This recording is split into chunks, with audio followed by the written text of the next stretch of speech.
না আমি আসছি বললেই হলো।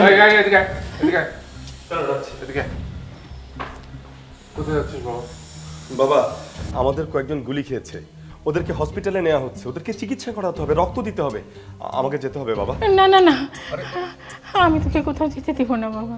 মা একটু বুঝতে চেষ্টা করো, দেখো ওরা কিন্তু গুলি খেয়েছে, এখন আমি যদি গুলি খেতাম তাহলে কি হতো? তোমরা কি ঘরে বসে থাকতে পারতে?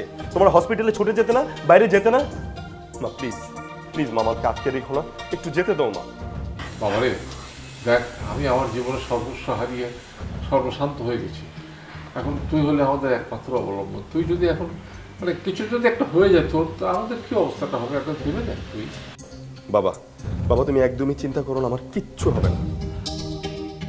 বাবা আমার ভাইরা গুলি খেয়েছে, ওরা তো কারো না কারো সন্তান, এখন তো আমরা চুপ করে ঘরে বসে থাকতে পারি না, ওদের পাশে তো আমাদেরকে দাঁড়াতে হবে বাবা। দেখ বাবা, আমি অত কথা শুনতে চাই না, তোরা কোথাও যাবি না, এটাই আমার শেষ কথা, বাস।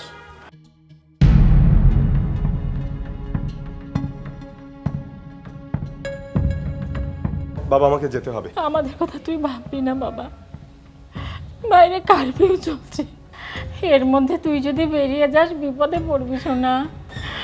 আম্মু, আব্বু, তোমরা কি বিবেকহীন হয়ে গেছো? হ্যাঁ দেখো দেখো